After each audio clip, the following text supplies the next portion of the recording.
안녕하세요. 보험금 팔례방입니다. 한 달 전 자살을 시도하였고 남자친구와의 이별을 비관하고 자택에서 목을 맨 경우 정신질환을 치료받은 지 10년이 지났다면 자해로 인한 상해 입원 일당 및 실손 의료비는 면책인지 여부에 대하여 울산지법 2017 가합 247060호 토대로 명확히 살펴보도록 하겠습니다. 기초사실 피보험자 E는 2016년 9월 21일 20시 10분경 자신의 자취방에서 스스로 목을 매어 자살을 시도하였다가 이를 특별관리하는 경찰관 F의 신고를 받고 출동한 119 구급대원에 의해 구조되었는데 그 과정에서 저산소성 뇌손상 등의 상해를 입어 G병원을 거쳐 H병원 등에서 입원 치료를 받았습니다. 재판부의 판단, 쟁점 가, 이 사건 사고가 이에 정신질환 등으로 자유로운 의사결정을 할 수 없는 상태에서 발생한 것인지 여부, 유리한 사실 내지 사정, 이는 2006년 5월 29일부터 2007년 12월 8일까지 아이 정신건강의학과의원에서 통원치료를 받으면서 목표가 없고 무기력하며 감정기복이 심하다는 등의 우울 증상과 이로 인한 집중력 저하로 학교 생활의 어려움과 대인관계의 어려움 등을 호소하여 우울불안, 혼합장애, 주의력 결핍장애 등의 진단을 받은 사실, 2011년 6월 10일경 이의 어머니인 제이가 목을 매어 자살한 사실, 이는 2016년 8월 18일경 자살을 시도하려고 하였으나 이로부터 자살을 하겠다는 메시지를 받은 남자친구의 신고를 받고 출동한 경찰에 의하여 나일론 끈을 들고 울고 있던 상태에서 구조된 사실,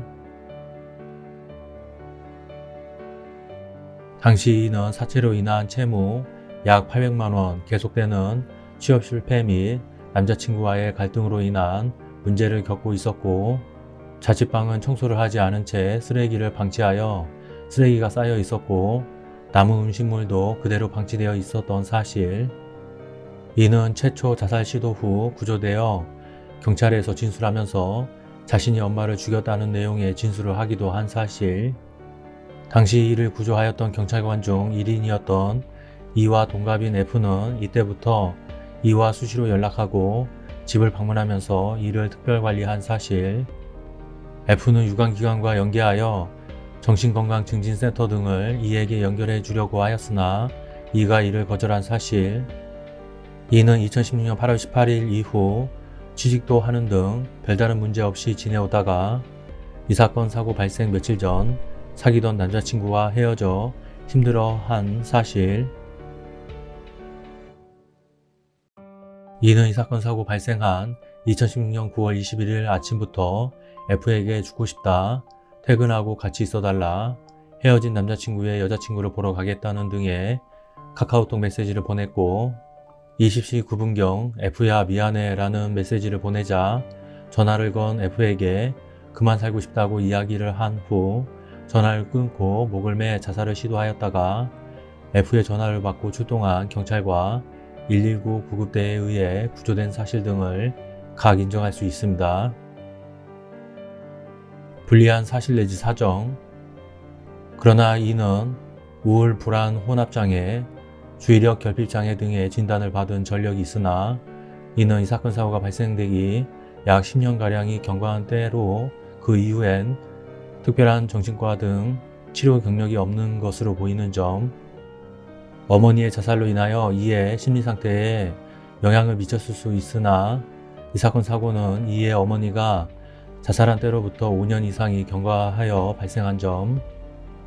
이는 두 차례의 자살 시도 과정에서 남자친구 또는 F에게 자신이 자살을 시도할 것으로 보이는 내용의 메시지를 보냈는데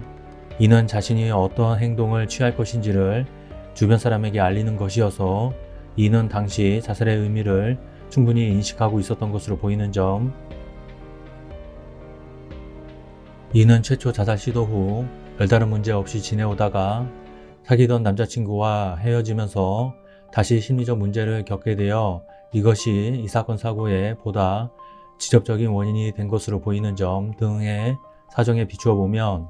이는 남자친구와의 이별 등으로 인하여 극도의 우울감을 보인 뒤 자살을 시도한 것으로 보이는데,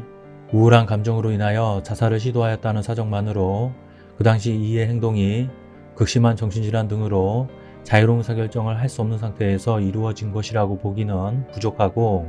달리 이 사건 사고가 이가 정신질환 등으로 자유로운 의사결정을 할 수 없는 상태에서 발생한 것이라고 볼 만한 증거가 없습니다.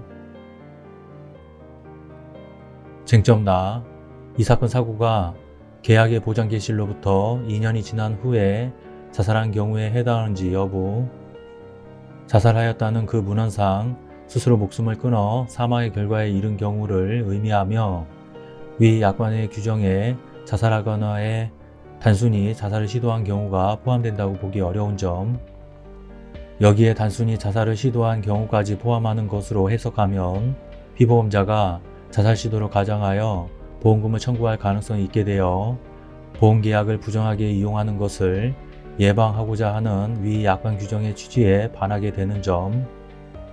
그러한 취지에서 위 약관 규정은 자살한 경우와 자신을 해친 경우를 구별하여 자신을 해친 경우에는 장애 지급률을 더하여 80% 이상의 매우 중대한 장애가 발생한 경우만을 예외 사유로 규정하고 있는 점, 이러한 사정을 종합하여 보면 위 약관 규정의 자살하거나의 의미는 피보험자가 자살을 시도하여 사망의 결과가 발생한 경우만을 의미하고, 피보험자가 자살을 시도하였으나 사망의 결과에 이르지 아니하고 상해의 결과만 발생한 경우에는 여기에 포함되지 않는 것으로 해석함이 상당합니다. 결론적으로 보험회사는 보험 수익자에게 상해 입원 일당 및 실손 의료비를 지급할 의무가 없습니다. 마치겠습니다. 긴 시간 시청해 주신 점 고맙습니다.